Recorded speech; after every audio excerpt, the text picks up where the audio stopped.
É a vós que eu dirijo a minha prece, e de manhã já me escutais. Desde cedo eu me preparo para vós e permaneço à vossa espera. Graça e paz, cara amiga, caro amigo, que acompanha diariamente a nossa meditação sobre a Palavra de Deus no Santo Evangelho, a Palavra de Deus na Santa Liturgia, neste sábado, com o qual nós concluímos a 17ª semana do tempo comum. É uma alegria estar com você, acompanhando o Santo Evangelho, acompanhando a meditação deste dia. Eu sou o Padre José Raimundo dos Santos, eu sou da Diocese de Anabargosa, na Bahia, e tenho a alegria, a satisfação de fazer com você este itinerário de meditação, de conhecimento da pessoa de nosso Senhor Jesus Cristo. Esta semana nós concluímos a leitura do capítulo 13 do Evangelho de Mateus, no qual nós encontramos a terceira pregação de Jesus, o terceiro discurso de Jesus dentro deste Evangelho. Mas esta semana foi uma coisa muito interessante. Nós começamos tendo diante de nós a figura de São João Batista, o precursor de Jesus. Foi ele que nós tivemos diante dos nossos olhos. Você lembra que no domingo os discípulos de Jesus chegaram para Jesus e disseram: Senhor, ensina-nos a rezar, assim como João ensinou aos seus discípulos. Pois é, hoje nós vamos ver os discípulos de João Batista que virão até Jesus e vamos descobrir por qual motivo. João Batista, ele é o precursor de Jesus, ele foi à frente de Jesus, chegou à frente de Jesus, foi aquele que preparou os caminhos de Jesus. E foi aquele que preparou os caminhos de Jesus, inclusive preparou os caminhos da morte de Jesus. Você se lembra que no dia 16 de julho, a leitura do Evangelho previa aquele texto que nós não lemos porque meditamos o Evangelho próprio da memória de Nossa Senhora do Carmo, previa-se aquele texto em que mostrava que os fariseus tomaram uma decisão muito séria. Qual foi a decisão que eles tomaram? De matar Jesus, de eliminar Jesus. Ontem, com a conclusão, anteontem, porque ontem nós lemos o Evangelho da festa de Santa Marta, quase que ali na conclusão da leitura do Evangelho do capítulo 13, a leitura da parábola, chegando para a conclusão desse terceiro sermão sobre o reino, nós vimos Jesus dizendo às pessoas que o fariseu, o mestre da lei, que normalmente eles eram fariseus, né, que se converte para o reino, que se torna discípulo do reino, ele se tornando discípulo do reino, ele é como uma pessoa que vai tirar coisas boas do seu tesouro. Olha, Jesus Cristo não tem uma visão fechada, uma visão negativa, mesmo daqueles que decidiram pela sua morte, que decidiram pela sua eliminação. Jesus sabe que, para além destas decisões humanas, a força do reino de Deus é muito maior, e quem se encontra com a força do reino de Deus, ele se transforma. Por exemplo, teve um fariseu que estava decidido a eliminar cristãos. Ele respirava a morte contra os cristãos. Se trata de Saulo de Tarso, e quando ele estava viajando pela estrada de Damasco para ir matar cristãos, ele tinha uma autorização do sumo sacerdote para ir e pegar esses cristãos que estivessem seguindo o caminho e eliminá-los. E na sua estrada, no seu caminho, para executar o seu plano de morte, ao meio-dia desce aquela luz do céu e ele ouve uma voz que lhe diz: Saulo, Saulo, por que me persegues? E aquele homem que era um declarado inimigo de Jesus e do Evangelho se transforma.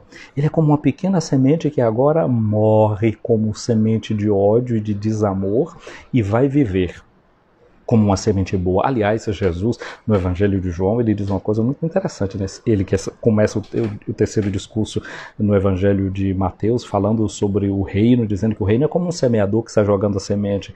Portanto, na estrada de Damasco, Jesus semeou também a semente do seu reino, já ressuscitado no coração de Paulo, e aquela semente caiu naquela terra, morreu, se transformou e transformou a vida de Paulo.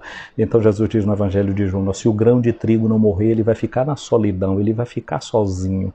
Mas quando Jesus se lança no coração de alguém, correndo risco até de ser rejeitado por esse alguém, o que é que acontece? Ele não fica sozinho, e Paulo se transforma num evangelizador, num pregador do reino, se converteu e ajudou a converter muitas outras pessoas. Mas sabe, hoje é sábado, e todo dia de sábado a gente se lembra de Maria. Ela sim foi a terra boa na qual a semente caiu e produziu frutos 100 por 1.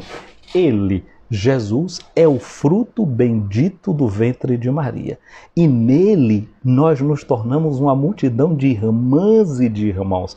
Ele é aquela semente que realmente produziu muitos frutos.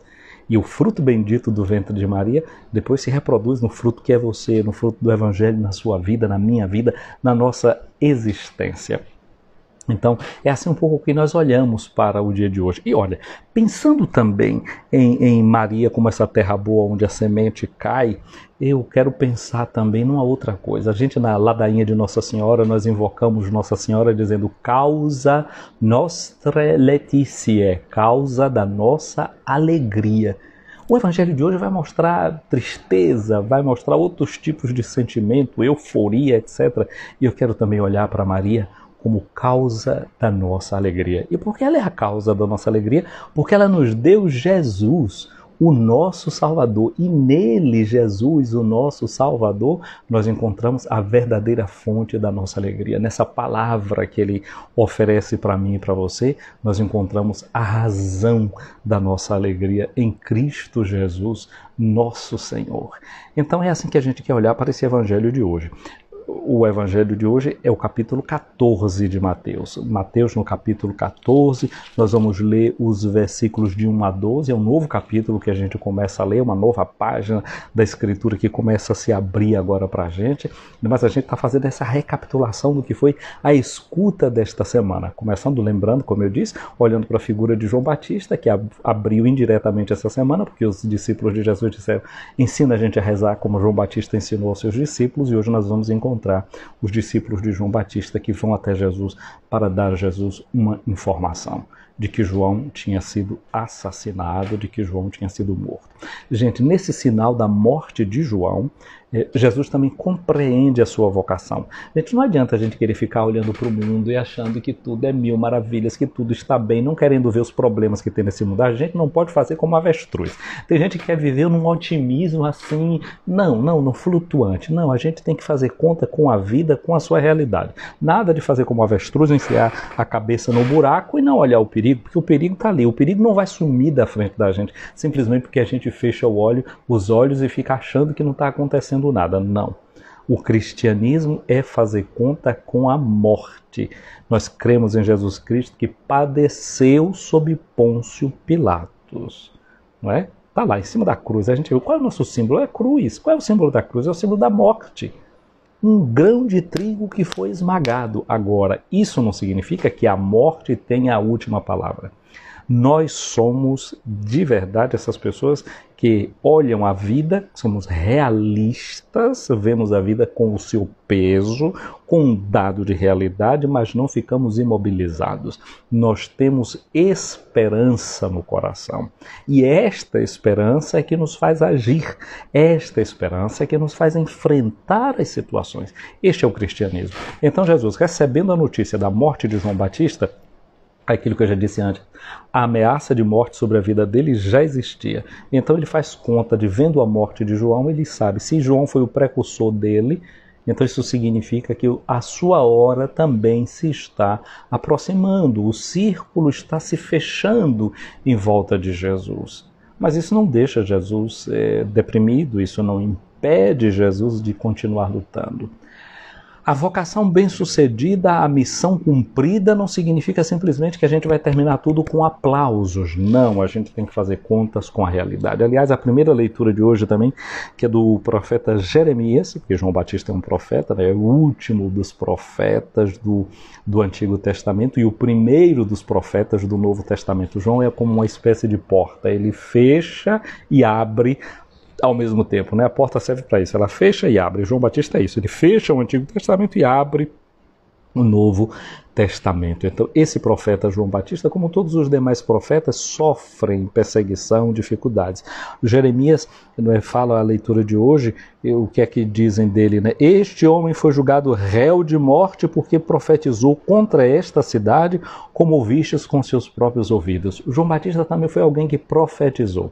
Então, se no domingo a gente viu João Batista como modelo de oração, hoje nós olhamos João Batista como modelo de pregação e modelo de uma pregação eficaz. A pregação eficaz não significa que a pregação é somente eficaz quando tudo dá bem para o pregador e todo mundo aplaude, não, mas é quando ele diz a palavra certa, na hora certa e incomoda na medida certa.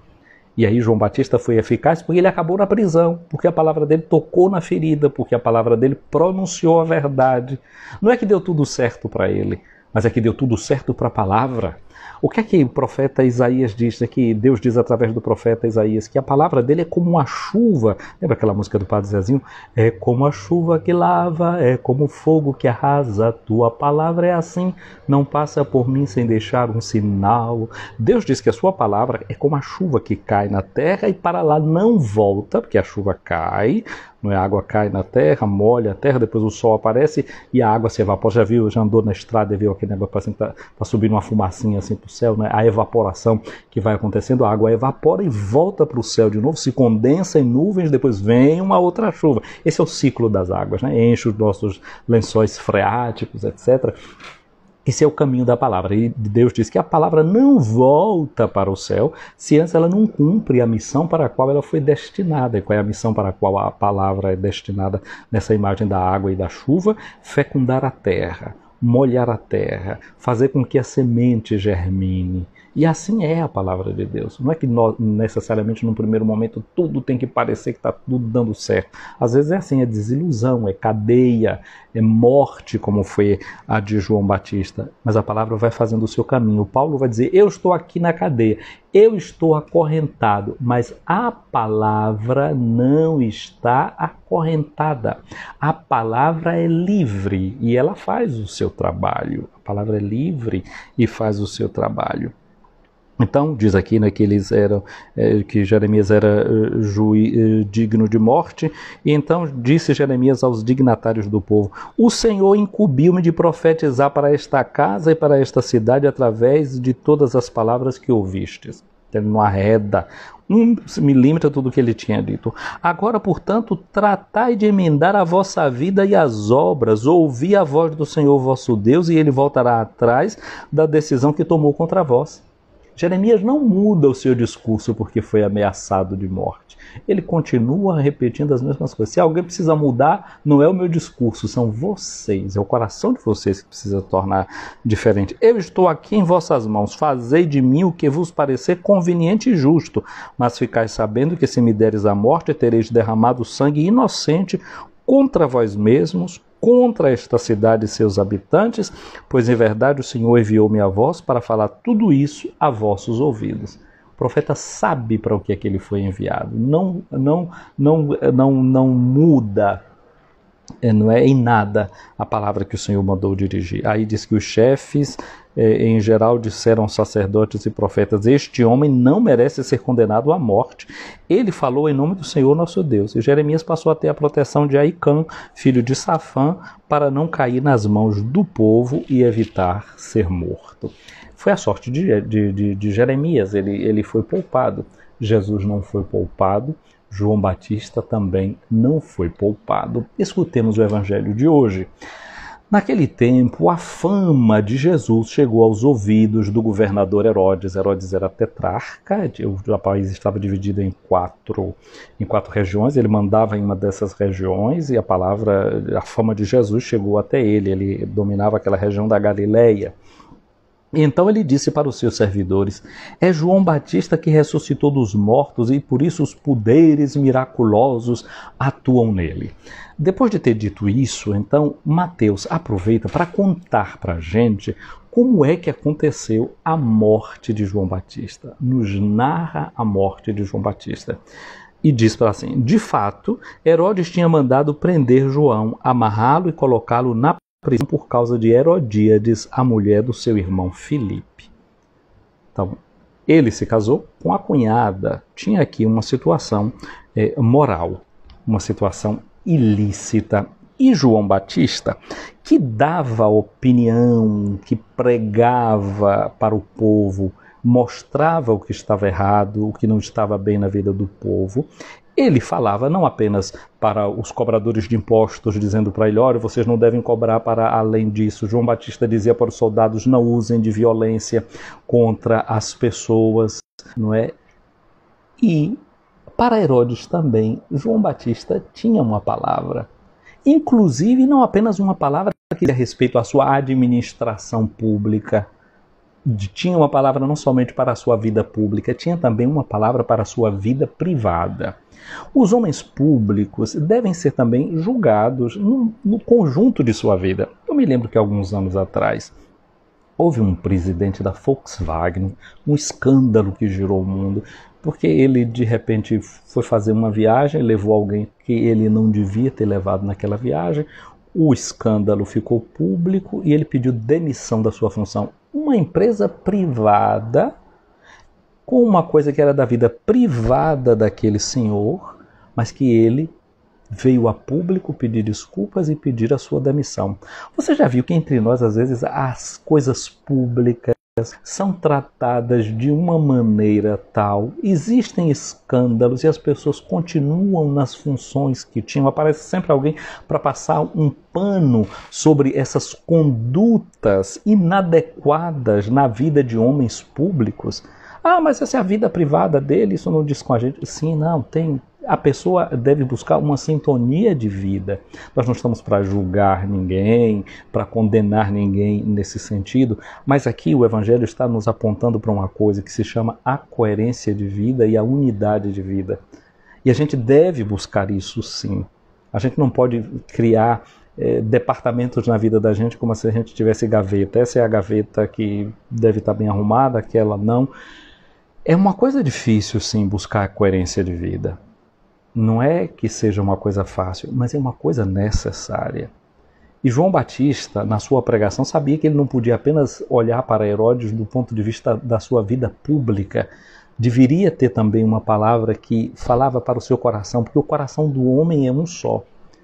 E aí a gente precisa saber fazer uma hierarquia de valores, e porque aquilo que não está certo de alguma forma na vida da gente vai se transformar, vai ser manifestado em outro lugar. Porque no fundo, a questão que está em jogo aqui é, na verdade, Herodes está com essa mulher porque ele tem amor por ela, ou é uma questão de poder e porque ele pode como tetrarca que é, como governador que é, ele acha que pode tudo, pode dispor do corpo de Herodíades, do matrimônio do seu irmão, não é? Vejam aí as questões de assédio moral, de assédio sexual, quem tem o poder, não é?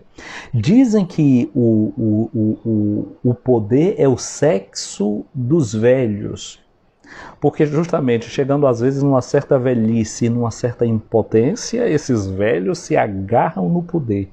E muitas vezes agarrados no poder e no achar que tudo podem. Um dia desse tinha uma senhora mostrando como ela foi assediada por um senhor já bastante idoso, né? Esse mês a gente está falando tanto dos idosos, que são fonte de sabedoria, disso, daquilo e daquilo outro, mas nem sempre é assim não. Lembra do caso de Susana, que Daniel, um jovem, denunciou a imoralidade daqueles dois idosos juízes? Porque tem gente que por debaixo do véu da idade e dos cabelos brancos esconde a sua corrupção. E Daniel disse, vocês envelheceram no pecado. O problema aqui não é ser velho ou ser jovem, é envelhecer no pecado, é envelhecer na situação torta. E aqui, olhemos e sejamos claros, essa aqui é uma questão que toca só homens não, hein? Toca mulheres também, toca homens e mulheres. Nós somos pelo Evangelho, e o Evangelho mostra que o ser humano pode se deixar corromper. Aqui o caso de Herodíades e de Herodes não é só uma questão só dele, tem também uma questão dela. Não é? São os dois. E aqui agora vejam como ela é uma mulher manipuladora também. A questão da manipulação não é uma coisa que só o homem manipula. Mulher também pode manipular, homem pode manipular. O coração humano, o coração não desse sentido, o coração não tem sexo, o coração não tem gênero. não é? A liberdade é uma liberdade que pode se voltar para Deus ou contra Deus, até os anjos caíram nisso, por isso que mostra o pecado dos anjos, porque o anjo não tem sexo, não é? Não tem gênero, e os anjos pecam, se rebelam contra Deus, é a questão que está sendo mostrado com isso aqui, é que a liberdade é um mistério muito mais profundo do que simples questão de gênero. É muito mais profundo do que isso. E aí o Evangelho toca na rádio. Por isso que o Evangelho vai dizer assim, não é mais questão de homem, nem de mulher, nem de escravo, nem de livre, nem de judeu, nem de grego. É o ser humano que precisa se deixar transformar pela verdade do Evangelho. Então tinha aqui essa situação. Veja que a acusação de João Batista não foi contra Herodíades, foi contra Herodes, né? Você não é lícito você estar com a mulher do seu irmão. E Herodes queria matar João, mas porque tinha medo do povo, que o considerava profeta, ele não fez isso. Ele tomou a decisão de matar, assim como os fariseus tomaram a decisão de matar Jesus. Só que ele não matou João Batista por medo do povo. O coração já estava inclinado para a morte. Um coração inclinado para a morte vai se manifestar de várias formas. Foi a morte do matrimônio, foi a morte do amor dentro dele. E veja que quando a gente se inclina para a morte, para uma decisão de matar, tudo vai girando em torno disso. O que é que aconteceu? Chegou o dia do aniversário. O que é o dia do aniversário? O dia do aniversário é o dia que se celebra a vida. Mas mesmo numa festa de aniversário, quando se celebra a vida, se o coração está voltado para a morte, as coisas não celebram a vida. Vai ser um culto à morte. E aí a filha de Herodíades dançou, uma certa Salomé, de acordo com a tradição, ela dançou e agradou muito a Herodes. Aí ele fez uma promessa, fez um juramento para dar tudo o que ela pedisse. Agora o que foi que aconteceu? A mãe da menina, Herodíades, aproveitou para manipular a consciência da filha. Gente, nós precisamos ter muito cuidado, porque a nossa consciência pode ser sempre manipulada. Eu fico dizendo a vocês, dá um like no meu vídeo aí, não é? Porque os algoritmos entendem que ele é um produto, que ele é uma coisa boa, que alguém pode ver também. Vocês sabiam que por meio desses algoritmos, das pesquisas que a gente faz, etc., eles tentam também manipular a gente naquilo que a gente vai comprar, naquilo que a gente vai ficar mostrando a gente sempre coisas do mesmo padrão, Aí se você faz uma pesquisa de alguma coisa num outro lugar e de repente aparece uma propaganda para você, porque está tudo interligado, está tudo interconectado. A manipulação. Essa mulher, ela tinha uma raiva de João Batista e tudo para ela seria a ocasião de ela exercer a sua vingança. E no dia do aniversário do marido, não é, do amante, daquele com quem ela vivia, foi a oportunidade dela manipular a consciência da filha para fazer a vingança que ela desejava. Então ela convenceu a filha que ela deveria pedir a cabeça de João Batista. Uma menina que diante dela tinha tudo o que ela quisesse pedir, mas ela se dobra para fazer a vontade da mãe. Olha o que são os afetos manipulados. A consciência manipulada. E a menina foi e fez um discurso como se fosse dela. Não é? Dai-me num prato a cabeça de João Batista. O rei ficou triste. Olha o sentimento dele, né? Ele ficou triste. A tristeza em si não é uma coisa ruim. Se a gente souber ouvir a voz da tristeza, se a gente souber ouvir bem a voz da melancolia e entrar no mais profundo da dor que a tristeza causa, pode ser que a gente se convença do pecado e se transforme. Mas o puro sentimentalismo não resolve nada. Veja uma coisa, a televisão, os meios de comunicação põem pra gente, né, falando de tragédias disso, daquilo e daquilo outro, tererê, tererê. Depois que termina essa notícia, faz um intervalo e entra uma propaganda com uma música boa, bonita, não sei o que. Aí você sai daquela atmosfera e como a gente foge da tristeza, como entrou uma propaganda de uma coisa alegre, etc., a gente vai se apegar àquilo que causou alegria. E aí tá mais fácil da gente querer comprar aquele produto. Você sabe que tudo isso é estudado, é pensado. A notícia que vem seguida à notícia de uma tristeza, às vezes pode ser uma coisa para distração, mas ela é estrategicamente colocada ali para tirar algum benefício, e justamente esses benefícios vão em volta de ideias que estão querendo querendo ser fixadas na cabeça da gente, porque a gente está agora ali fragilizado e aquilo que for lançado como ideia vai ficar dentro da gente. Isso é tudo pensado, é muito bem articulado.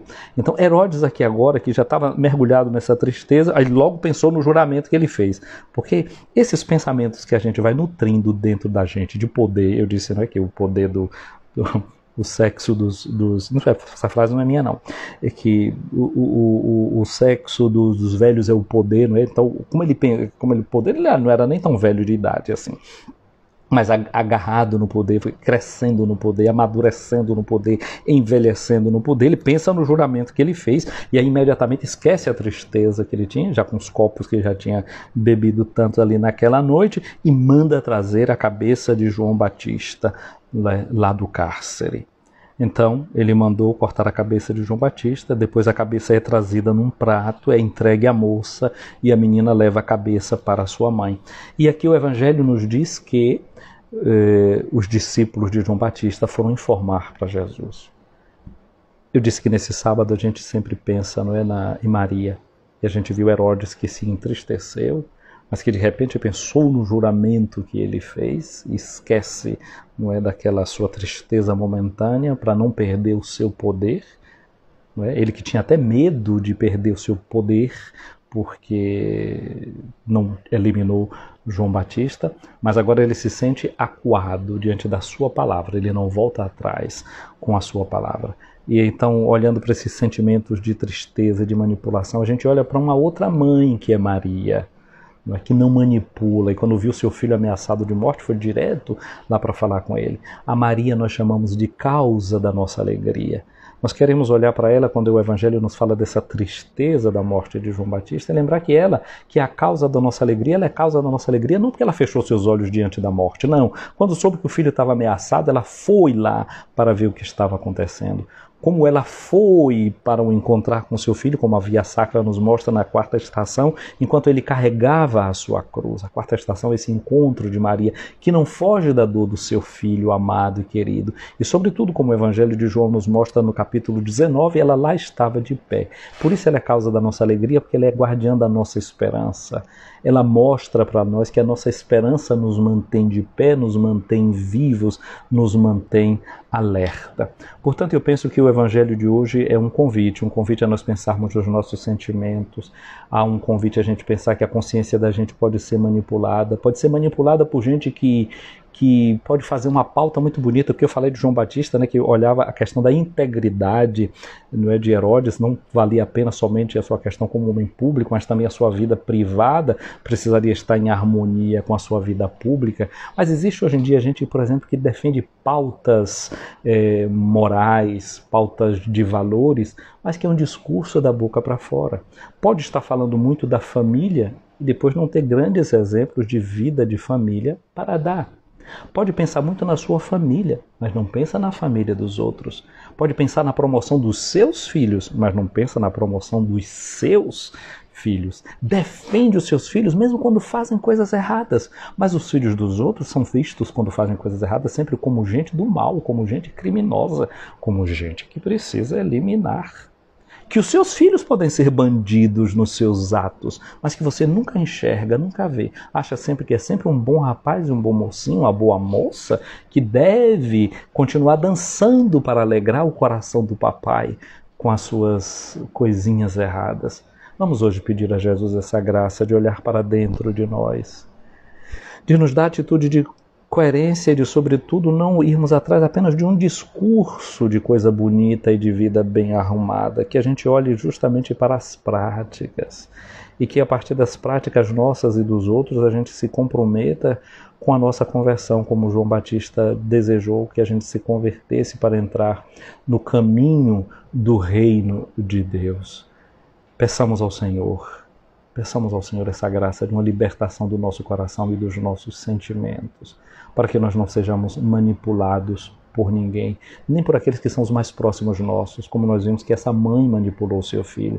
Muitas vezes tem gente que se aproveita desses vínculos para manipular o outro, que a gente nunca queira manipular ninguém, que a gente nunca queira executar as nossas vontades através dos outros. Senhor Jesus, liberta-nos em profundidade Intercede por nós, Maria, Mãe Santíssima, causa da nossa alegria, porque motivo e razão da nossa esperança. Para que nós sejamos homens e mulheres livres que encontram a sua alegria, não nos prazeres desta vida, não nos copos de vinhos, nem nas danças que vemos diante dos nossos olhos, que nos fazem prometer coisas indevidas e inadequadas. Ajuda-nos a encontrar a razão da nossa alegria na fidelidade. Fidelidade que mesmo passando sobre a cruz, nos faz nos manter de pé. Amém. Ouvi, Senhor, a minha oração, chegue até vós o meu clamor. Minha amiga, meu amigo, o Senhor esteja acima de ti para te proteger, à tua frente para te guiar, atrás de ti para te defender, do teu lado para te acompanhar, dentro de ti para te abençoar. Que a bênção de Deus Todo-Poderoso, Pai, Filho e Espírito Santo, desça sobre ti e permaneça para sempre. Amém.